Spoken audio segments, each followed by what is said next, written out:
We will now fit a patient for high pull headgear with an anterior spur. We will first select the face bow again by using the ruler provided. In this case, measuring from the midline to the mesial of the molar, we should select a size 4 face bow.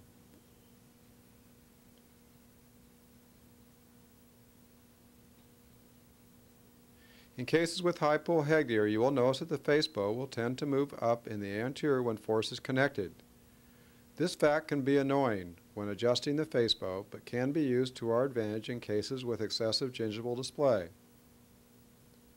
By placing an anterior spur on the face bow and inserting it under the arch wire at the midline before engaging the force, a vertical force can be applied to the anterior teeth. This force is small and does not significantly intrude the anterior teeth, but when used in growing kids, the net result is a reduction in the gingival display.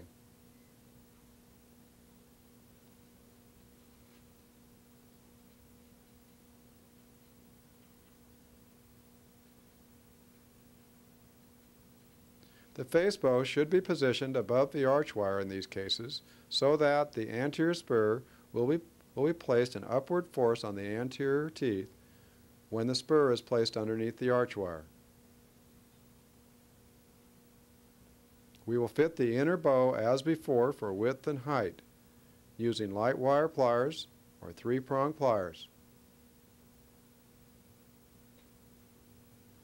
Note that on this patient that the height of the inner bow is positioned above the brackets. This is desirable. Now adjusting the U-loops, we will adjust the length of the inner bow such that the anterior spur will be in the proper position to the teeth and the arch wire.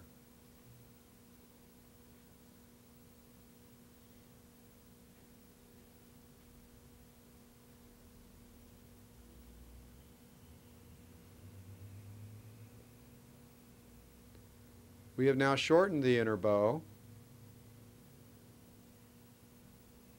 and when reinserting, we will find that the anterior spur may be able to be fit underneath our arch wire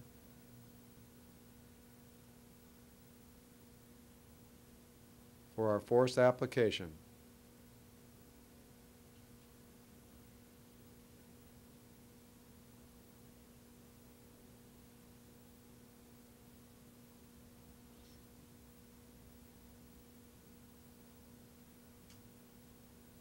Using a 3-prong plier, I will shorten the bow a little bit more.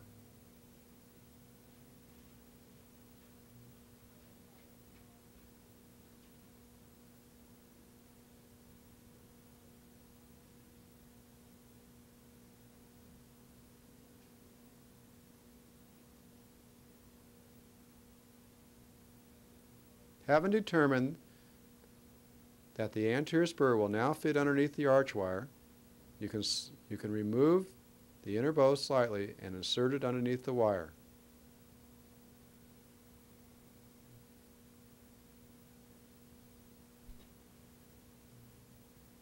Now gain your final adjustment of the posterior segment of the inner bow for width and toe in. We use toe in if molar derotation is desired.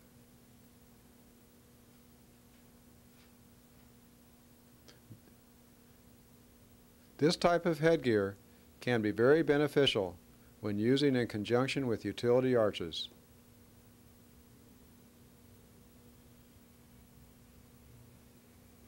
Note the gingival display that can be improved on this patient by vertical mechanics during growth.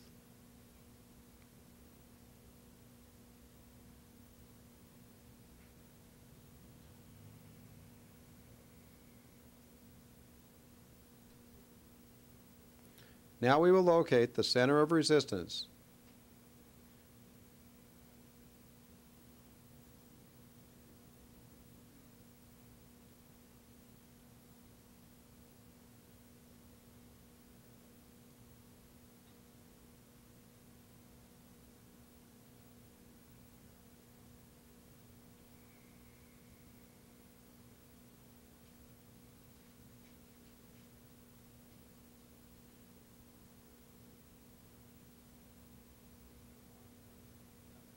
After removing the face bow, we will use our headgear compass as before, marking the O for the center of resistance using an occlusely placed tube.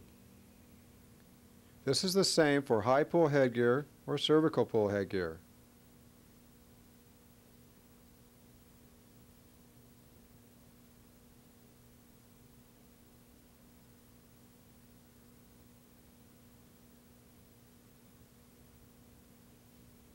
The only difference is that the outer bow must be shorter in high pull to avoid excessive bending of the outer bow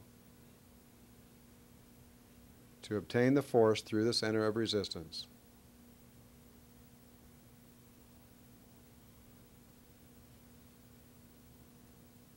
Using a light wire plier to gain a different height adjustment, we will now place the inner bow back in place, inserting the anterior spur underneath the arch wire.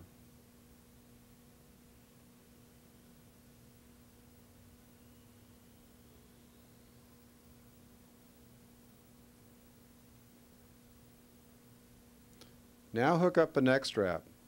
In this case, modules which apply 12 or 24 ounces of force per side are used on our high pull neck strap. The clip is a safety feature that releases at 4 pounds of force. We will now use 3-prong pliers that are specifically designed for the 060 outer bow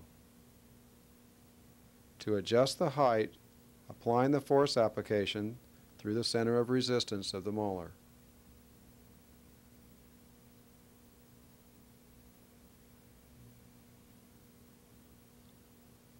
When placing 2 prongs on the inferior portion of the bow and 1 prong above, we will raise the bow. And when placing 2 prongs like superior and 1 prong inferior, we can lower the outer bow. Note in this case that the force was going inferior to our point located by our headgear face bow compass, and moving the outer bow up and down until that force